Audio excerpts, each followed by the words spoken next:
नमस्कार विद्यार्थी मित्रांनो, study M P C YouTube चॅनलमध्ये आपलं पुन्हा एकदा सहर्ष स्वागत आहे. विद्यार्थी मित्रांनो, तुमच्या आग्रहाखातर आपण 2013 ते 2020च्या दरम्यान जे काही क्वेश्चन झालेले आहेत, question paper M P S सीचे, ज्यामध्ये इतिहास, पॉलिटिक्स सायन्स आणि जॉग्राफी रिलेटेड जे काही क्वेश्चन आहेत ते संपूर्णतः कव्हर करणार आहोत. विद्यार्थी मित्रांनो, नेहमी अभ्यास करताना आयोगाचे क्वेश्चन पेपर सोडवणं नीडेड आहे. ओके, गरजेचं आहे, कारण क्वेश्चन रिपीट होतात, जशीच्या तसे रिपीट होतात. त्यामुळे ज्यांची प्रॅक्टिस, ज्यांनी प्रिव्हियस क्वेश्चन पेपर सोडवलेला आहे त्यांचे मार्क वाढतात, हे नक्की आहे, हे अनुभव सांगतो आहे. त्यामुळे जास्तीत जास्त आयोगाचे पेपर प्रॅक्टिस करा. आज आपण इतिहासाचे 40 प्रश्न पाहणार आहोत. 2012चा क्वेश्चन पेपर आहे, त्यामधील महत्त्वपूर्ण असे 40 प्रश्न इतिहासासंदर्भात पाहणार आहोत. तत्पूर्वी विद्यार्थी मित्रांनो, जर तुम्ही स्टडी एम पी सी चॅनलला नवीन असाल विद्यार्थी मित्रांनो, तर चॅनल आवर्जून सबस्क्राईब करायला विसरू नका आणि जास्तीत जास्त विद्यार्थी मित्रांना शेअर करा. ओके, मिशन क्लीन अंतर्गत आपण संपूर्ण 2013 ते 2020 दरम्यान जे काही क्वेश्चन इतिहास, भूगोल आणि राज्यशास्त्र या संदर्भात जे काही पडलेले आहेत ते क्वेश्चन पाहणार आहोत. ओके, सो आपण पहिला प्रश्न पाहूया. ओके, सायमन कमिशनची स्थापना कशाकरता करण्यात आली होती? कोणत्या उद्देशाकरता सायमन कमिशनची स्थापना करण्यात आली? 1927 साली सायमन कमिशनची स्थापना करण्यात आली, लक्षात ठेवा. त्याचं रिझन काय होतं? फर्स्ट, मॉन्टेग्यू चेम्स्फोर्ड कायद्याने केलेल्या सुधारणाचे मूल्यमापन करण्यासाठी. 2, मोर्लेमेंटो कायद्याने केलेल्या सुधारणाचे मूल्यमापन करण्यासाठी. 3, पुणेकराच्या प्रभावाचे मूल्यमापन करण्यासाठी. आणि 4, वरीलपैकी कशासाठीही नाही. तुम्ही जर व्यवस्थित कायदे केले असतील तर मॉन्टेग्यू चेम्स्फोर्ड कायद्यामध्ये एक तरतूद करण्यात आली होती, 10 वर्षाने मूल्यमापन करण्यासाठी एक समिती नेमावी. तीच सायमन कमिशन स्वरूपात आहे. ती 1 वर्ष आधी नेमण्यात आली, कारण ब्रिटनमध्ये निवडणुका लागल्या होत्या.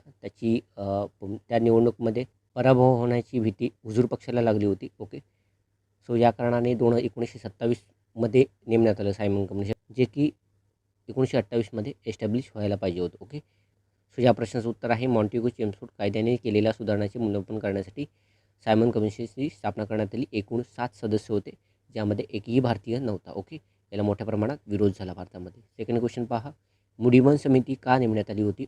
सेम क्वेश्चन, फक्त वेगळ्या रिझनसाठी ही समिती स्थापन करण्यात आली होती.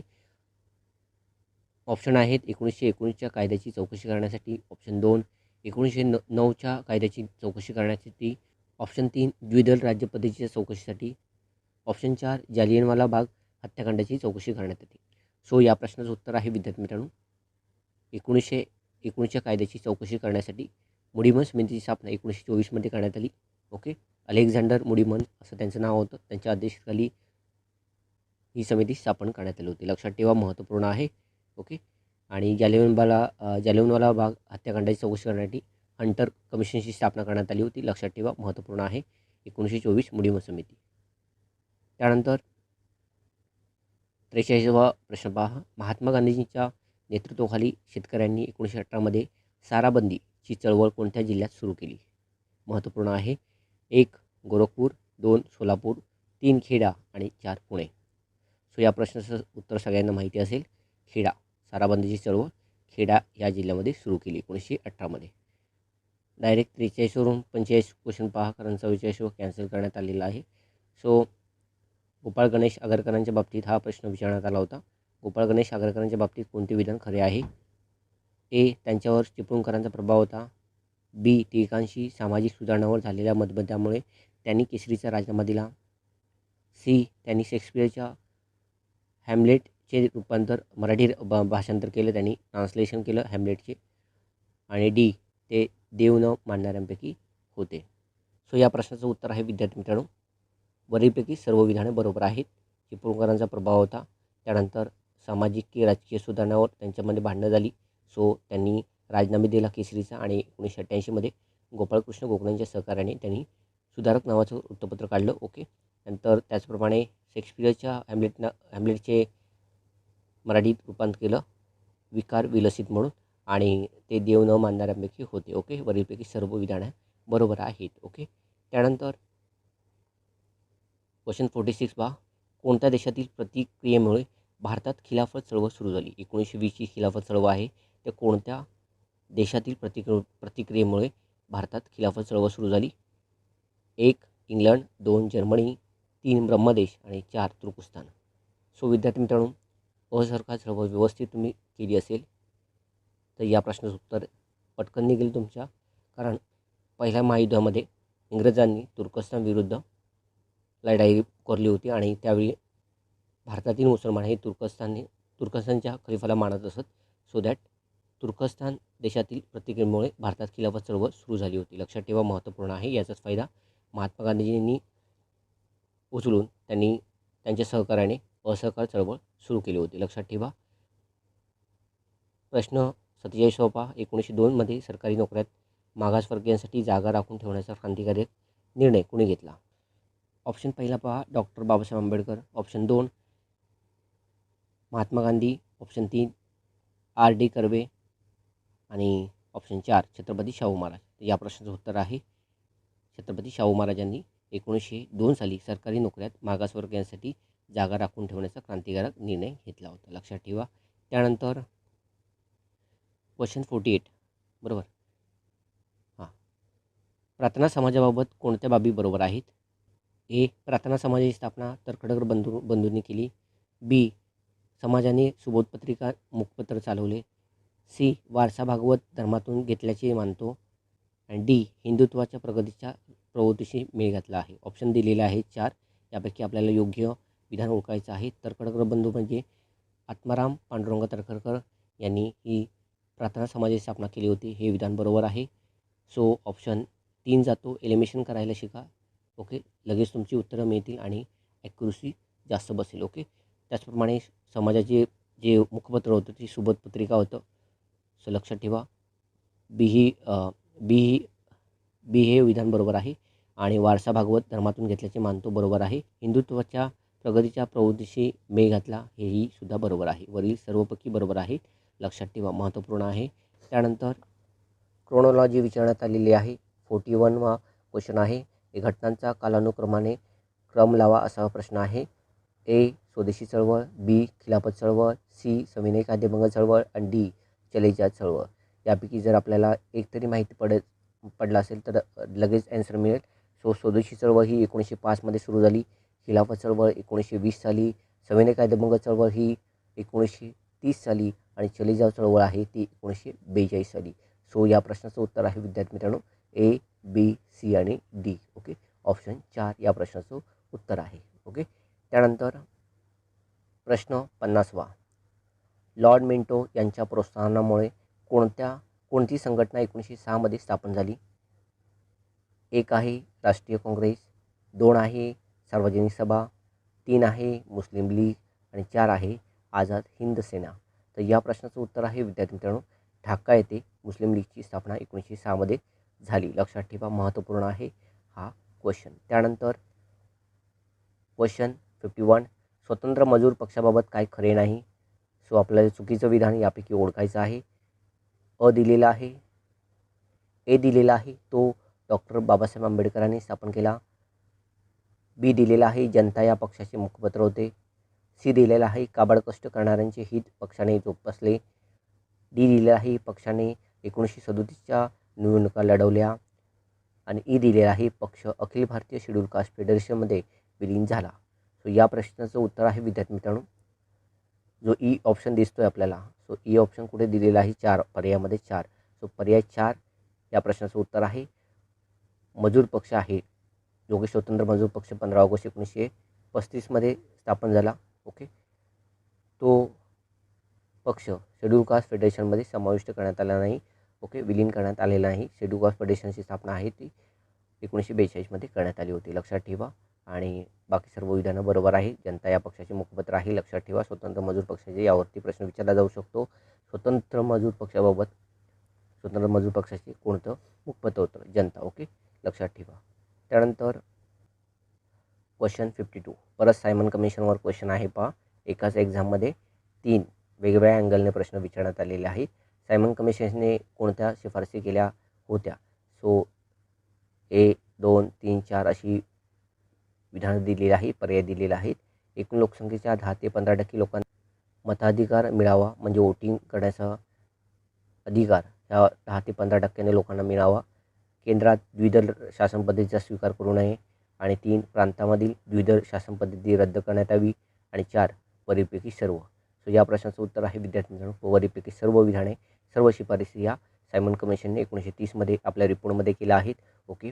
तर केंद्रामध्ये द्विदल शासन पद्धती स्वीकारू नये, त्याऐवजी संघराज्य पद्धती, त्यामध्ये ब्रिटिश प्रांत आणि संस्थानिके मिळून एक संघराज्य स्थापन करावं. त्याचप्रमाणे प्रांतामध्ये द्विदल शासन पद्धती रद्द करून प्रांतिक स्वायत्तता द्यावी, परंतु जास्त भार म्हणजे जास्त राईट्स हे गव्हर्नरकडे असावे, अशा प्रकारची तरतूद केली होती, म्हणजे शिफारसी केल्या होत्या. लक्षात ठेवा, महत्त्वपूर्ण आहे. त्यानंतर 53वा क्वेश्चन पहा. ब्राह्मणेतर व सत्यशोधक चळवळीतील फरक कोणता? या 2 चळवळीतील फरक कोणता असा प्रश्न विचारण्यात आलेला आहे. ए. ब्राह्मणेतर राजकीय तर सत्यशोधक सामाजिक व धार्मिक चळवळ होती. बी. ब्राह्मणेतरमध्ये मराठा तर सत्यशोधक समाजामध्ये माळी जातीचे वर्चस्व होते. सी. ब्राह्मणेतर दिनकर जवळकर व इतरांच्या तर सत्यशोधक महात्मा फुलेंच्या विचारावर आधारित होती. सो आपल्याला माहिती आहे माळी जातीचं वर्चस्व सत्यशोधक समाजात होतं, हे बरोबर आहे विधान. सो ऑप्शन 2 जातो. ऑप्शन 2 जातो. ओके. त्याचप्रमाणे ब्राह्मणेतर ही राजकीय चळवळ होती आणि सत्यशोधक समाजाची ही स्थापना मूळतः सामाजिक आणि धार्मिक चळवळ करण्यासाठी करण्यात आली होती. सो ऑप्शन 3 सुद्धा जातो. राहिलं ऑप्शन 1 आणि 4. सो ब्राह्मणेतर दिनकर जवळकर आणि इतरांच्या तर सत्यशोधक महात्मा ज्योतिबा फुले यांच्या विचारावर आधारित होती. सो ऑप्शन 1 सुद्धा जातो. सो राहिलं ऑप्शन 4. सो या प्रश्नाचं उत्तर आहे 4. लक्षात ठेवा, अत्यंत महत्त्वपूर्ण आहे, IMP करून ठेवा. ओके. त्यानंतर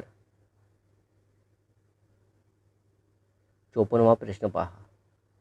शाहू महाराजांवर रिपीट परत सेकंड क्वेश्चन आलेला आहे एकाच एक्झाममध्ये. पहिला आलं तो 1902चा आरक्षण दिलं होतं तो, आणि आत्ता हा. शाहू महाराजांनी काय केले नाही? ए. प्राथमिक शिक्षण सक्तीने करण्यास जाहीरनामा. बी. शिक्षणात स्त्रियांना फी माफी. सी. प्रथम सहाय्य करून नंतर क्रांतिकारांना उघड मदत केली नाही. सो या प्रश्नाचं उत्तर आहे विद्यार्थी मित्रांनो वरीलपैकी कोणताही पर्याय योग्य नाही. म्हणजेच वरीलपैकी सर्व सुधारणा यांनी केल्या होत्या. शाहू महाराजांनी प्राथमिक शिक्षण हे सक्तीने करण्यास जाहीरनामा प्रसिद्ध करण्यात आला होता. शिक्षणात स्त्रियांना फी माफी देण्यात आली होती. प्रथम सहाय्य करून नंतर क्रांतिकारांना उघड मदत केली नाही. ही महत्त्वाचं आहे स्टेटमेंट आहे. लक्षात ठेवा, महत्त्वपूर्ण आहे, कारण क्वेश्चन हे रिपीट होतात विद्यार्थी मित्रांनो. ओके. 55वा क्वेश्चन पहा. बिहारमधील चंपारण येथील सत्याग्रह कोणत्या पिकाशी निगडीत होता? लक्षात ठेवा, यंदाच्या आय थिंक कंबाईंड प्रीलाच प्रश्न होता नाही का, नगदी पिकावरती. सो आयोगाने कदाचित गहू हे पीक नव्हतं असं वाटतं मला, तरीसुद्धा बघूया, फायनल क्रिया आल्यानंतरच कळेल योग्य ते उत्तर. आणि त्यांचा स्कोर 45+ आहे. त्यांनी मेन्सचा अभ्यास सुरू करावा. ओके. जे 40 आणि 45च्या दरम्यान आहेत त्यांनी 1 महिन्यापुरता तरी सीवरती फोकस करावा असं माझं वैयक्तिक मत आहे. सो 55व क्वेश्चनचा ऑप्शन दिलेला आहेत. 1 भात, 2 ज्यूट, 3 नीळ आणि 4 ऊस. सो चंपारण सत्याग्रह तुम्हाला माहिती असेल बिहारमध्ये झाला होता. ओके. सो कोणत्या पिकाशी तो निगडीत होता? नीळ. ओके. लक्षात ठेवा, महत्त्वपूर्ण आहे. 56वा क्वेश्चन पहा. सन 1942ची चळवळ अयशस्वी का झाली? ओके. यशस्वी का झाली नाही असा प्रश्न विचारण्यात आलेला आहे. ओके. ऑप्शन ABCD दिलेले आहेत. ए. ब्रिटिश सरकारपुढे निशस्त्र लोकांचा निभाव लागणे कठीण होते. बी. चळवळीपूर्वीच सरकारने गांधीजींना अटक केली. सी. सरकारी नोकरीत असलेल्यांनी चळवळीत भाग घेतला नाही. आणि डी. मुस्लिम लीगने चळवळीस पाठिंबा दिला नाही. सो आपल्याला माहिती आहे मुस्लिम लीग ऑलरेडी विरोधात होती, त्यांना स्वतंत्र पाकिस्तान हवा होता. सो साहजिकच त्यांचा विरोध होता. सो ऑप्शन कोणकोणते जातात बघा. 1 जातो, 3 जातो. ओके. कारण अयशस्वी होण्यामागे मुस्लिम लीगसुद्धा तेवढी जबाबदार होती. राहिले ऑप्शन 2 आणि 4. सो BCD कॉमन आहेत. एमध्ये आपल्याला कन्फर्म करायचं आहे. ब्रिटिश सरकारपुढे निशस्त्र लोकांचा निभाव लागणे कठीण होतं. हो, निशस्त्र लोकांसमोर सरकारपुढे निशस्त्र लोकांचा म्हणजे आपल्याकडे शस्त्र नव्हती, त्या ब्रिटिश सैन्यापुढे आपला निभाव लागणं खूप कठीण होतं. सो ऑप्शन 4 या प्रश्नाचं उत्तर आहे. लक्षात ठेवा, महत्त्वपूर्ण आहे. एलिमिनेशन करायला शिका. ओके, जास्तीत जास्त तुमची ॲक्युरेसी वाढेल. ओके, त्यानंतर 57 डॉक्टर बाबासाहेब आंबेडकरांना कोणत्या विद्यापीठाने PhD प्रदान केली. ओके, एक दिलेला आहे London school of economics, 2 Boston विद्यापीठ, 3 कोलंबिया विद्यापीठ आणि 4 केम्ब्रिज विद्यापीठ. या प्रश्नाचं उत्तर आहे PhD जी बहाल केली आहे ती कोलंबिया विद्यापीठाने बहाल केली आहे. लक्षात ठेवा, महत्त्वपूर्ण आहे. 58 क्वेश्चन पहा. आधुनिक भारतातील स्त्री शिक्षणाचे जनक कोणाला म्हणतात. 1 सावित्रीबाई फुले, 2 विठ्ठलरामजी शिंदे, 3 लोकमान्य टिळक, 4 महात्मा ज्योतिबा फुले. सो आपल्याला माहिती आहे पहिली मुलींची शाळा जी स्थापन केली स्त्री शिक्षणाचा पाया रोवला तो म्हणजे महात्मा ज्योतिबा फुले यांनी महाराष्ट्रामध्ये स्त्री शिक्षणाचा पाया रोवला. त्यामुळे आधुनिक भारतातील स्त्री शिक्षणाचे जनक म्हणून महात्मा ज्योतिबा फुले यांना म्हटलं जातं. ओके, लक्षात ठेवा, महत्त्वपूर्ण आहे. त्यानंतर प्रश्न 59 अत्यंत महत्त्वपूर्ण असा क्वेश्चन आहे. लक्षात ठेवा, पुणे कराराबाबत आहे. पुणे कराराबाबत कोणती विधाने बरोबर आहे. ए दिलेला आहे बाबासाहेब आंबेडकर व महात्मा गांधी यांच्यात तो झाला. बी दिलेला आहे आंबेडकरांची स्वतंत्र मतदारसंघाची मागणी मान्य झाली. सी दिलेला आहे अस्पृश्यांसाठी राखीव जागा देण्यात आला. सो विद्यार्थी मित्रांनो, 24 सप्टेंबर 1932 हे ॲग्रीमेंट आहे पुणे करार म्हणून. ओके, सो हा करार झाला आहे तो महात्मा गांधी आणि डॉक्टर बाबासाहेब आंबेडकर यांच्या दरम्यान झालेला आहे. संविधान कोणकोणती जातात निघून एलिमिनेशन मेथडद्वारे. सो ऑप्शन 3 जातो. ओके, त्यानंतर आंबेडकरांची स्वतंत्र मतदारसंघाची मागणी मान्य झाली का नाही. स्वतंत्र मतदारसंघ मिळू नये म्हणून उपोषण केलं होतं महात्मा गांधींनी एरवाडा तुरुंगामध्ये. सो ऑप्शन ए जातो. राहिला ऑप्शन ए आणि सी. बरेचपैकी तिन्ही येणारच नाही, त्यामुळे ऑप्शन 4ही जातो. सो ऑप्शन 2 उडतो या प्रश्नाचं उत्तर. ओके, त्यामुळे अस्पृश्यांसाठी राखीव जागा ही अंतिमतः पुणे करारातून आलेली एक प्रकारचा तोडगा आहे पुणे कराराबाबत. ओके, अस्पृश्यांसाठी आय थिंक प्रांतिक कायदेमंडळामध्ये 148 जागा राखीव ठेवण्यात आल्या आणि केंद्रीय कायदेमंडळामध्ये 18%. लक्षात ठेवा, महत्त्वपूर्ण आहे. 24 सप्टेंबर 1932 पुणे करार. लक्षात ठेवा. प्रश्न 60 अमेरिका व कॅनडा स्थित भारतीयांनी कोणती संघटना स्थापन केली. 1 इंडिया हाऊस, 2 गदर, 3 हिंदुस्थान सोशलिस्ट रिपब्लिकन आर्मी आणि 4 मित्रमेळा. सो आपल्याला माहिती आहे इंडिया हाऊस लंडनमध्ये. सो एक ऑप्शन जातो. हिंदुस्थान सोशलिस्ट रिपब्लिकन आर्मी भारतामध्ये स्थापन करण्यात आली. चंद्रशेखर आझाद त्याचप्रमाणे भगतसिंग यासारख्या क्रांतिकारांनी ही संघटना उभी केली होती भारतामध्ये. सो ऑप्शन 3ही जातो. राहिला ऑप्शन 2 आणि 4 मित्रमेळा विदा सावरकरांनी स्थापन केलेली आहे. सो ऑप्शन 4ही जातो. राहिला ऑप्शन गदर जी की 1913 लाला हरदयाल यांनी अमेरिका व कॅनडा स्थित स्थापन केली होती. लक्षात ठेवा, गदर. ओके, 61 स्वामी दयानंदांच्या आर्य समाजाचे वर्णन लढाऊ हिंदू धर्म असे कोणी केले आहे. ऑप्शन दिलेले आहेत 4. 1 सरोजिनी नायडू, 2 भगिनी निवेदिता, 3 ॲनी बेझंट आणि 4 वरीलपैकी सर्व. बीमध्ये कंबाईनला आपल्याला प्रश्न विचारण्यात आला होता. सो एक स्टेटमेंट दिलेलं होतं. दादोबा पांडुरंग तळखरकर, राघव भांडारकर आणि गोग भांडारकर आणि अजून 2 जण दिलेले होते. विद्यार्थी मित्रांनो, एक सांगा की एकच स्टेटमेंट 2 जण व्यक्ती सेम कसे काही करू शकतात. आयोगाने हे चुकीचं दिलेलं आहे पहिल्या याच्यामध्ये. दुसऱ्यामध्ये कदाचित तो कॅन्सलही होईल, कारण गोग भांडारकर नावाचा व्यक्ती कुठेही इतिहासात नाही. ओके, राघव भांडारकर आहे आणि इंग्रजीमध्ये सुद्धा त्याचं ट्रान्सलेशन गोग भांडारकर जी भांडारकर असंच आहे. सो शक्यता आहे तो कॅन्सल होण्याचा. ओके, सो यामध्ये सुद्धा लक्षात ठेवा लढाऊ हिंदू धर्म असे कुणी केलेलं आहे वर्णन करणारी ही व्यक्ती एकच असणार. तो ऑप्शन साहजिकच 4 जाईल. राहिला ऑप्शन 1, 2 आणि 3. सो ॲनी बेझंटचा काहीही संबंध नाही आर्य समाजाशी आणि तसं पाहिलं तर सरोजिनी नायडूंचा सुद्धा संबंध नाही. राहिला ऑप्शन भगिनी निवेदिता यांनी लढाऊ हिंदू धर्म असे वर्णन आर्य समाजाशी केलेलं आहे. लक्षात ठेवा, महत्त्वपूर्ण आहे.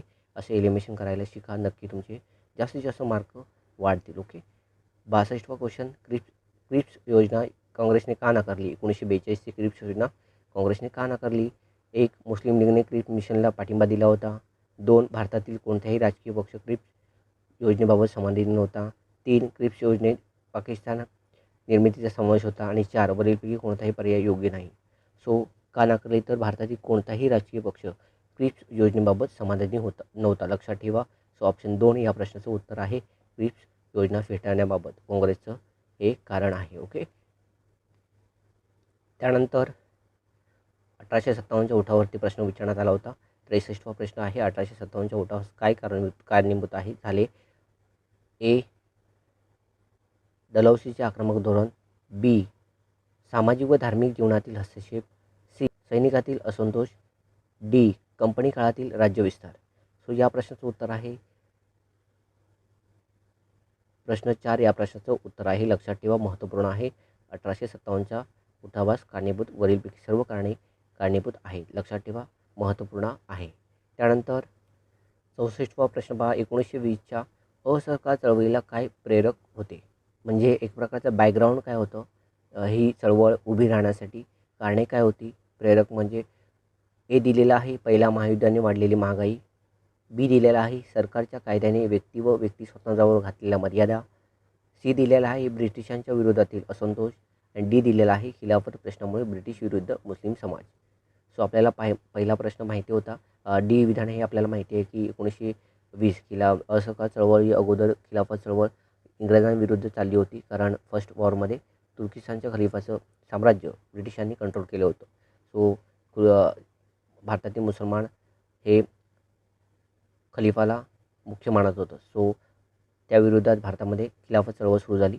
सो ऑप्शन कोणकोणते जातात पहा. डायरेक्ट 1, 2, 3 जातो. ऑप्शन राहतो 4. सो या प्रश्नाचं उत्तर आहे 4. लक्षात ठेवा, महत्त्वपूर्ण आहे. असहकार चळवळ उभी राहण्यासाठी ही चारही कारणं महत्त्वाची आहे. तोंडपाठ करून ठेवा. ओके, महत्त्वपूर्ण आहे. रिपीट होतात जसेच्या तसे क्वेश्चन. ओके. त्यानंतर 65वा क्वेश्चन आहे. भारत मंत्र्याचा पगार इंग्लंडच्या तिजोरीतून देण्याची तरतूद कोणत्या सुधारणा कायद्यात करण्यात आली? सो ऑप्शन दिलेले आहेत. 1. 1892चा कायदा. 2. 1909चा कायदा. 3. 1919चा कायदा. आणि 4. 1935चा कायदा. या प्रश्नाचं उत्तर आहे विद्यार्थी मित्रांनो 3. 1919च्या कायद्यानुसार भारत मंत्र्याचा पगार इंग्लंडच्या तिजोरीतून देण्याची तरतूद करण्यात आली होती. लक्षात ठेवा, महत्त्वपूर्ण आहे. मॉन्टेग्यू चेम्सफोर्ड कायद्याअंतर्गत भारत मंत्र्याचा पगार हा इंग्लंडच्या तिजोरीतून देण्याची तरतूद करण्यात आली होती. ओके, लक्षात ठेवा. त्यानंतर 66वा प्रश्न आहे. फाळणीवरती बंगालच्या लॉर्ड कर्झनने बंगालची फाळणी कशासाठी केली? रिझन काय होतं? त्यामध्ये उद्देश काय होता इंग्रज सरकारचा? सो ए दिलेला आहे प्रशासनाच्या सोयीसाठी. बी दिलेला आहे राष्ट्रीय चळवळ दडपण्यासाठी. आणि सी दिलेला आहे अन्य भाषिक प्रदेश म्हणजे बिहार, ओरिसासारखे भाषिक प्रदेश आहे ते वेगळं करण्यासाठी, बंगालपासून जे मुस्लिम बहुसंख्य होते त्यापासून डिवाईड करण्यासाठी. सो या प्रश्नाचं उत्तर आहे ए, बी, सी हे तिन्ही रिझन होती फाळणी करण्यासाठी. ओके, प्रशासनाच्या सोयीसाठी हे इनडायरेक्ट कारण होतं, पण प्रत्यक्ष कारण होतं काय? राष्ट्रीय चळवळ दडपण्यासाठी आणि अन्य भाषिक प्रदेश वेगळा करण्यासाठी. सो ए, बी, सी या प्रश्नाचं उत्तर आहे ऑप्शन 4. लक्षात ठेवा, 12 ऑक्टोंबर 1905ची फाळणी. त्यानंतर 67 आझाद हिंद सेनेची स्थापना सुलभ कशाने झाली? ऑप्शन पहा. 1.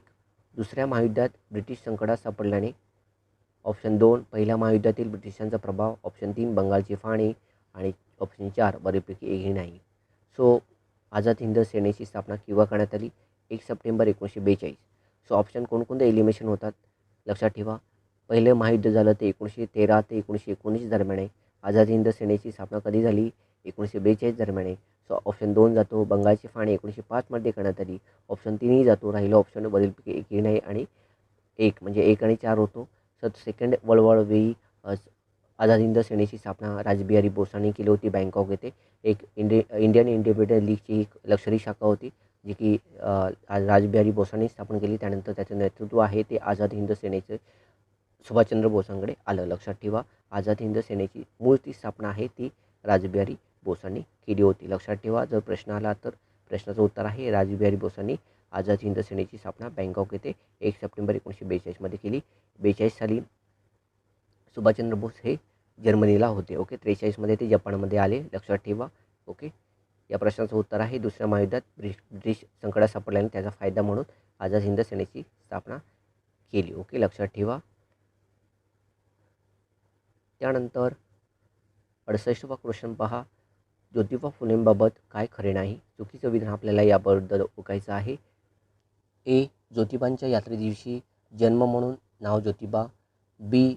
आजोबांचा फुलांचा व्यवसाय म्हणून आडनाव फुले. सी. राईट्स ऑफ मॅन या थॉमस पेनच्या ग्रंथांचा त्यांच्यावर प्रभाव होता. डी. विष्णुशास्त्र चिपळूणकर त्यांचे टीकाकार होते. ई. त्यांना मराठी, इंग्रजी, उर्दू, कन्नड, तामिळ, गुजराती भाषा अवगत असत. आणि एफ. विद्येविना अनर्थ हे त्यांनी प्रामुख्याने जाणले. सो या प्रश्नाचं उत्तर आहे विद्यार्थी मित्रांनो, वरीलपैकी सर्व विधाने बरोबर आहेत. ओके, लक्षात ठेवा. पर्याय 4 या प्रश्नाचं उत्तर आहे. 69वा प्रश्न पहा. परत सायमन कमिशनवर आलेला हा जवळजवळ 4था प्रश्न आहे एकाच एक्झाममध्ये. काँग्रेसने सायमन कमिशनचा निषेध का केला? 1. काँग्रेसला सुधारणा समितीत प्रतिनिधित्व नव्हते. 2. मुस्लिम लीगला प्रतिनिधित्व होते. 3. संपूर्ण स्वातंत्र्य दिले गेले नव्हते. आणि 4. ब्रिटिशांनी तोडाफोडा व राज्य करा नीती वापरली. सो मी सांगितलं की सायमन कमिशनमध्ये जे 7 सदस्य होते त्या 7 सदस्यामध्ये एकही भारतीय नव्हता. सो त्यामुळेच काँग्रेसला सुधारणा समितीत प्रतिनिधित्व मिळाले नाही. याच कारणामुळे सायमन कमिशनचा विरोध करण्यात आला. लक्षात ठेवा. 69वा प्रश्नाचं उत्तर आहे 1. ओके, 70वा प्रश्न पहा. संपूर्ण स्वराज्याचा ठराव राष्ट्रीय सभेच्या कुठल्या अधिवेशनात संमत करण्यात आला? 1. लखनौ अधिवेशन. 2. मुंबई अधिवेशन. 3. लाहोर अधिवेशन. आणि 4. सुरत अधिवेशन. सो आपल्याला माहिती आहे 1929चं जे अधिवेशन झालं त्या अधिवेशनामध्ये संपूर्ण स्वराज्याचा ठराव मांडण्यात आला. जवाहरलाल नेहरू अध्यक्ष होते. 44वी ही बैठक होती. 44वे हे अधिवेशन होतं आणि लाहोर या ठिकाणी ते अधिवेशन भरलं होतं. सो संपूर्ण स्वराज्याचा ठराव हा राष्ट्रीय सभेच्या लाहोर अधिवेशनात संमत करण्यात आला होता. 1929चं अधिवेशन. लक्षात ठेवा, महत्त्वपूर्ण आहे 44वे अधिवेशन. ओके, त्यानंतर 71वा क्वेश्चन पहा. जे.एस. मिल आणि एच. स्पेन्सर यांच्या लिखाणाने प्रभावित झालेले समाजसुधारक कोण? 1. महात्मा ज्योतिबा फुले. 2. महर्षी कर्वे. 3. गोपाळ गणेश आगरकर. 4. न्यायमूर्ती रानडे. सो या प्रश्नाचं उत्तर आहे गोपाळ गणेश आगरकर. या लेखकांचा प्रभाव त्यांच्यावर होता. जे.एस. मिल आणि एच. स्पेन्सर यांच्या लिखाणाचा प्रभाव गोपाळ गणेश आगरकर यांच्यावर होता. ओके, 72वा क्वेश्चन पहा. वैयक्तिक सत्याग्रहात काय आग्रह धरला जात होता? 1. दुसऱ्या महायुद्धात सामील होण्याचा. 2. दुसऱ्या महायुद्धात सामील न होण्याचा. 3. परदेशी वस्तूंचा बहिष्कार. आणि 4. उपरोक्त कशाचाही संबंध नाही. ओके, सो 1940मध्ये वैयक्तिक सत्याग्रह प्रारंभ झाला. त्याचवेळी दुसरं महायुद्धसुद्धा लागलं होतं. त्यामुळे दुसऱ्या महायुद्धात सामील न होण्याचा कारण 39 साली आय थिंक की प्रांतिक विधिमंडळाचे राजीनामे दिले होते. ओके, संपूर्णतः. त्यामुळे दुसऱ्या महायुद्धात सामील न होण्याच्या कारणाने वैयक्तिक सत्याग्रहात आग्रह धरण्यात आला होता. ओके, लक्षात ठेवा, महत्त्वपूर्ण आहे. पहिले वैयक्तिक सत्याग्रही कोण? या प्रश्नाचं उत्तर आहे विनोबा भावे. लक्षात ठेवा, आचार्य विनोबा भावे पहिले वैयक्तिक सत्याग्रही आहेत. ओके, 73. परत गोपाळ गणेश आगरकरांवरती प्रश्न आहे पहा. गोपाळ गणेश आगरकरांचा कशावर विश्वास नव्हता व म्हणून त्यांनी त्याविरोधात कार्य केले? ए. पुनर्जन्म. बी. जाती व्यवस्था. सी. बालविवाह. डी. अस्पृश्यता. सो चारही व्यवस्थेवरती त्यांचा विश्वास नव्हता म्हणून त्यांच्या विरोधात त्यांनी कार्य केलेलं आहे. या प्रश्नाचं उत्तर आहे 4. ऑप्शन 4 या प्रश्नाचं उत्तर आहे. प्रश्न येऊ शकतो विद्यार्थी मित्रांनो, अत्यंत महत्त्वपूर्ण आहे. त्यानंतर धोंडो केशव कर्वे यांच्यावर प्रश्न आहे पहा. 74वा क्वेश्चन आहे. ए दिलेला आहे त्यांनी फर्ग्युसन कॉलेजची स्थापना केली. बी दिलेला आहे त्यांनी SNDT महिला विद्यापीठाची स्थापना केली. सी. त्यांनी विधवेशी विवाह केला. डी. त्यांनी समता संघाची स्थापना केली. ई. त्यांना महाराष्ट्राचे मार्टिन लुथर किंग म्हणून ओळखतात. आणि एफ. त्यांना भारतरत्न किताब बहाल करण्यात आला. ओके, सो या प्रश्नाचं उत्तर आहे विद्यार्थी मित्रांनो, तुम्हाला माहिती आहे फर्ग्युसन कॉलेजची स्थापना आहे ती 1985 साली डेक्कन एज्युकेशन सोसायटी अंतर्गत. ओके, सो त्यांच्यामध्ये या स्थापनेमध्ये त्यांचा सहभाग नव्हता. सो ऑप्शन कोणकोणते जातात पहा. 1 आणि 3 जातो एलिमिनेशन करून. राहिले ऑप्शन 2 आणि 4. सो कोणकोणते जे इक्वल आहेत ते बाजूला काढा. बी. सी इक्वल आहे, त्याचप्रमाणे डी इक्वल आहे. ओके, बीमध्ये कन्फर्म करायचं आहे. SNDT महिला विद्यापीठाची स्थापना केली होती का? बरोबर, 1916मध्ये. जपान युनिव्हर्सिटीचा बॅकग्राऊंड होता या युनिव्हर्सिटी स्थापन मार्ग. ओके, पहिलं ते 1920मध्ये ॲक्च्युली स्थापना करण्यात आली होती अगोदर पुण्यामध्ये, नंतर ते स्थानांतरित झालं मुंबईमध्ये. लक्षात ठेवा, मूळची स्थापना आहे ती पुण्यामध्ये आहे SNDT विद्यापीठाची, त्यानंतर ते हलवण्यात आलं मुंबईमध्ये. ओके, सो ऑप्शन कोणकोणते जातात बघा, 2 आणि 4 उरले होते. सो बी ऑप्शन हा 4मध्ये दिसत नाही आहे. सो 2 या प्रश्नाचं उत्तर बी, सी, डी आणि एफ. समता संघाची स्थापना त्यांनी 1944मध्ये करण्यात आली होती. ओके, आणि पहिले भारतरत्न प्राप्त महाराष्ट्रीयन व्यक्ती धोंडो केशव कर्वे आहेत. 1958मध्ये आय थिंक त्यांना भारतरत्न किताब देण्यात आला होता. लक्षात ठेवा, महत्त्वपूर्ण आहे. आणि त्यांनी विधवेशी विवाह केला होता. लक्षात ठेवा, 2च समाजसुधारक आहेत, त्यांनी विधवेशी पुनर्विवाह केला होता. दुसरे समाजसुधारक कोण आहेत ते मला कमेंट बॉक्समध्ये नक्की सांगा तुम्ही. ओके, लक्षात ठेवा, महत्त्वपूर्ण आहे, यावरती प्रश्न बनवू शकतो तुम्हाला. ओके, त्यानंतर 75 क्वेश्चन पहा, स्वराज्य पार्टीचे प्रमुख उद्दिष्ट काय होते? स्वराज्य पार्टी जी 1923मध्ये स्थापन करण्यात आली होती. सो या स्वराज्य पार्टीची स्थापना कोणत्या उद्दिष्टाकरता केली होती? ए, कायदेमंडळात प्रवेश, बी, इंग्रजांनी स्थापन केलेल्या संस्थांचा बहिष्कार, आणि सी, वैधानिक विरोध. सो स्वराज्य पार्टीची स्थापना चित्तरंजन दास आणि मोतीलाल नेहरू यांनी केली होती 1923 साली. कायदेमंडळात प्रवेश करण्यासाठी त्यांनी ही पार्टी स्थापन करण्यात आली होती. लक्षात ठेवा, महत्त्वपूर्ण आहे, 1923मध्ये. या प्रश्नाचं उत्तर आहे 1 असं आहे. ओके, त्यानंतर 76 पहा, मीठ सत्याग्रहाचे अंतिम उद्दिष्ट काय होते? 1 दिलेला आहे, मीठ कायदा खारिज करणे, 2 सर्वसामान्यांना आर्थिक विवंचनेतून सोडवणे, आणि 3 पूर्ण स्वराज्य, आणि 4 वरीलपैकी. सो या प्रश्नाचं उत्तर आहे आयोगाचं पूर्ण स्वराज्य. कारण सविनय भंग कायदे चळवळीमध्ये 1929मध्ये लाहोर अधिवेशनामध्ये संपूर्ण स्वराज्याचा ठराव मांडला होता. सो अंतिम उद्दिष्ट काय होतं मीठ सत्याग्रहाचं? की पूर्ण स्वराज्य मिळवणं. ओके, 77वा क्वेश्चन पहा, 1920मध्ये माणगाव येथे अस्पृश्यांची परिषद कुणी भरवली? ऑप्शन दिलेला आहे 4 महात्मा गांधी, 1, 2 डॉक्टर बाबासाहेब आंबेडकर, 3 छत्रपती शाहू महाराज, 4 विठ्ठल रामजी शिंदे. सो या प्रश्नाचं उत्तर आहे विद्यार्थी मित्रांनो की माणगाव कोल्हापूर येथे हे प्लेस आहे. नक्की ते रायगडमध्ये सुद्धा माणगाव आहे. सो कन्फ्युजन होऊ देऊ नका. माणगाव अस्पृश्याची परिषद जी भरवली होती ती छत्रपती शाहू महाराजांनी भरवली होती. त्याचे अध्यक्ष होते डॉक्टर बाबासाहेब आंबेडकर. लक्षात ठेवा, महत्त्वपूर्ण आहे, 1920 साली. त्यानंतर गांधीजींनी सत्याग्रह सभा कशाच्या विरोधात सुरू केली? 78वा क्वेश्चन आहे. 1 मीठ कायदा, 2 रौलट कायदा, 3 भारत सरकारचा 1919चा कायदा, आणि 4 जालियनवाला बाग हत्याकांड. सो काळा कायदा होता, ब्लॅक ॲक्ट असं म्हटलं जातं रौलट कायद्याला.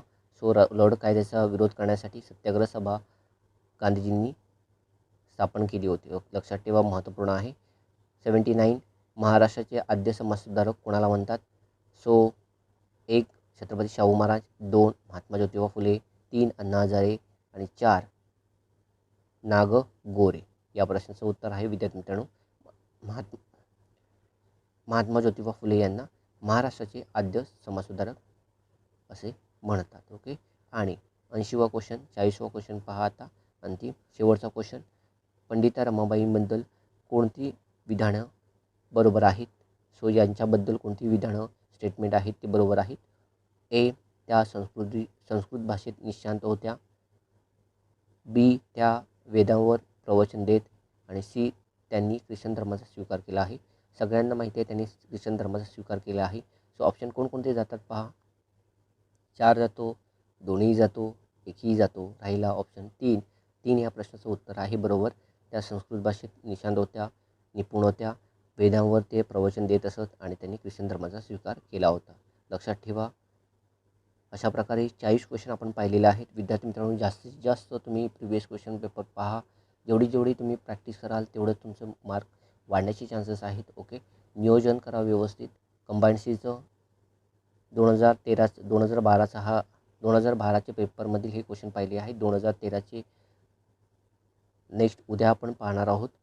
सो विद्यार्थी मित्रांनो, जास्तीत जास्त शेअर करा प्लीज. ओके, तुर्तास रजा घेऊ. धन्यवाद.